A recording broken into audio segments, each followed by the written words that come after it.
And ఈరోజు పవన్ కళ్యాణ్ గారి Janasena party 12వ ఆవిర్భావ దినోత్సవం సందర్భంగా అయితే ఈరోజు భారీ సభ జరగబోతుంది. ఒక్కసారి జనసేన ప్రస్తావన మనం ఒకసారి మాట్లాడుకుందామండి. ఎందుకంటే ఇంత క్రిటికల్ సిచ్యువేషన్లో కూడా ఎందుకంటే ఏ పార్టీలు కూడా నిలబడలేకపోతున్నాయి. జనసేన ప్రజారాజ్యం వాళ్ళ అన్నగారు పెట్టి కూడా నిలబడలేకపోయాడు. వెంటనే మూసేసాడు దాని దుకాణం అయితే.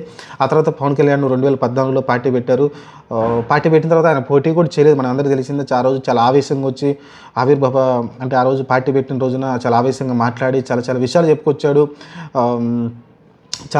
తెలిసిందే కదా. జీరో పాలిటిక్స్ అంటే వాళ్ళకి డబ్బు లేని రాజ్యం అయితే చూద్దాం అనుకున్నాడు. డబ్బు పెట్టకుండా ఖర్చు చేయకుండా గెలుస్తామని చెప్పారు. ఎలాంటి అంటే డబ్బులు ఇచ్చి ఓట్లు వేయించుకున్నారు కదా, అలాంటి రాజకీయం నేను చేయని అయితే చెప్పుకొచ్చాడు. కానీ అలాంటిదేమీ అసాధ్యము. ఎందుకంటే చూస్తూనే కొన్ని చోట్ల పిఠాపురంలోనే డబ్బులు ఇచ్చి గెలిచాడు ఆయన. అది మన వేరే విషయం. సరే, ఏదేమైనప్పటికీ ఇప్పుడున్న రాజకీయం అది కష్టమైపోతుంది. సరే, అవన్నీ పక్కన పెట్టేస్తే ఆయన ఆశయాలు ఏంటంటే నేను మా జనసేన నుంచి ప్రశ్నిస్తామని చెప్పారు. ప్రశ్నించే మెయిన్ వాళ్ళు టార్గెట్ వేసి ప్రతి ప్రశ్న మేము వేస్తాము, మా ప్రభుత్వాన్ని నిగ్గదీసి అడుగుతామని అయితే చెప్పుకొచ్చారు. ఆ తర్వాత మీరు చూసుకుంటే ఇంకా 2014లో యాక్చువల్గా అప్పుడు దానికి ముందు కాంగ్రెస్ గవర్నమెంట్ ఉంది. తర్వాత ఆంధ్రప్రదేశ్ విడిపోవడము, తెలంగాణ ఆంధ్రప్రదేశ్ సపరేట్గా అయిపోవడము, ఆ తర్వాత ఆంధ్రప్రదేశ్ నుంచి పోటీ చేసిన తర్వాత అక్కడైతే పోటీ చేయలేదు. యాక్చువల్గా అక్కడ కూటమికి ఎవరైతే ఉన్నారో బీజేపీ, టీడీపీ అలయన్స్ ఉందో దానికైతే మద్దతు ఇచ్చి దేశవ్యాప్తంగా మోడీతో పాటు కొన్ని వేరే చోట్ల కూడా తిరగడం చూసాం. అలానే ఆంధ్రప్రదేశ్ వరకు అయితే మద్దతు ఇచ్చారు. టీడీపీకి అయితే ఆ కూటమికి అయితే మద్దతు ఇచ్చి సైలెంట్గా ఉన్నారు. ఎలాంటి సీట్లు కానీ ఆశించలేదు. తర్వాత మీరు చూసుకుంటే 2014లో టీడీపీ కూటమి గెలిచిన తర్వాత పవన్ కళ్యాణ్ని ఒక 6 నెలల పాటు బాగానే చూసుకున్నారు. కానీ ఆ తర్వాత అయితే ఆయన పట్టించుకోవడం మానేశారు. పెద్దగా అతని పాలసీలు ఏమైనా అన్నిటికి వ్యతిరేకంగా కొంచెం అయితే టీడీపీ చేసినట్టుంది. ఆ తర్వాత అయితే కొంచెం అమరావతి రైతుల గురించి కానీ మిగతా రైతుల గురించి అయితే కొంచెం కూటమికి వ్యతిరేకంగా అయితే పవన్ కళ్యాణ్ అయితే పోరాటం చూసాం. టీడీపీకి వ్యతిరేకంగా పోరాటం చూసాం. ఆ టైంలో మనం తెలిసిందే కదా, టీడీపీ న్యూస్ ఛానల్స్ ఎంత ఘోరంగా ఫ్యామిలీని విమర్శించాయి, చాలా రకాలుగా విమర్శించినాయి.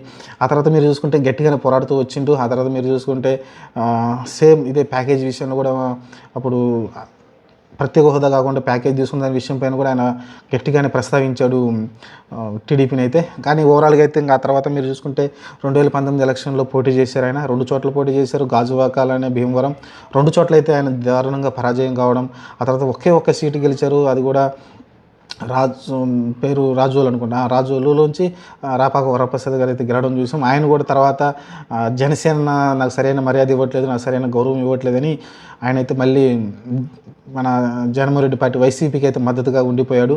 ఆ ఒక్క సీటు కూడా పవన్ కళ్యాణ్ దగ్గర ఉంది, కానీ అన్అఫీషియల్గా అయితే ఉంది, కానీ అది యాక్చువల్గా అఫీషియల్గా జగన్మోహన్ రెడ్డికి మద్దతు ఉన్నట్టుగా కనిపించింది నాకైతే.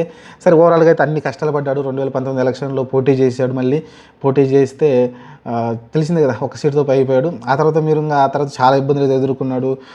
టీడీపీ కావచ్చు, మిగతా అందరూ విమర్శలు చేసుకుంటూ వచ్చారు. టీడీపీ కూడా ఓటమి పాలైంది. చాలా దారుణంగా 23 సీట్లకే పరిమితం కావడంతో అయితే చాలా ఇబ్బందులు ఎదుర్కొంది.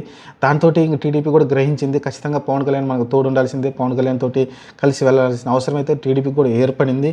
అదే టైంలో చాలాసార్లు అప్పటి నుంచి అయితే జనసేనని ఎక్కడ కూడా విమర్శించిన దాఖలాలు కనిపించట్లేదు మనకి. టీడీపీ కొంచెంగా పవన్ కళ్యాణ్ని పొగడ్డం కావచ్చు, లేకుంటే పవన్ కళ్యాణ్తో 4-5 మీటింగ్లు, దాదాపు ఎన్ని మీటింగ్లు జరిగి మనకే తెలియదు, దాదాపు 20 మీటింగ్ల దాకా జరిగి ఉంటాయి.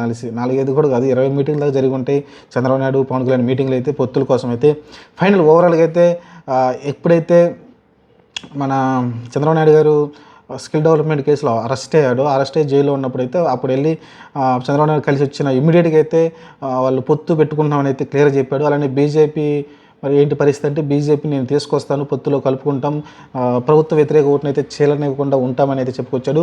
అన్నట్టుగానైతే బీజేపీని కూడా ఒప్పించి ఆ రోజు బీజేపీ, జనసేన, టీడీపీ ముగ్గురు కలిసి ఎన్డీఏ కూటమిగా అయితే 2024 ఎలక్షన్లకు వెళ్ళడం, ఆ తర్వాత భారీ విజయం సాధించడం, వైసీపీ 11 సీట్లకే పరిమితి కావడం, ఇది ఒక ప్రస్తావన. దానిలో చూసుకుంటే మీకు ఎప్పుడు జరిగిన విధంగా అతను పోటీ చేసిన అన్ని చోట్ల గెలవడం కావచ్చు, పిఠాపురం నుంచి ఆయన భారీ మెజారిటీ గెలవడం కావచ్చు, మిగతా 22 సీట్లు ఇస్తే 22 సీట్లు అసెంబ్లీకి గెలవడం కావచ్చు, ఆ తర్వాత మీరు చూసుకుంటే 2 ఎంపీ సీట్లు కూడా గెలవడం చూసాం.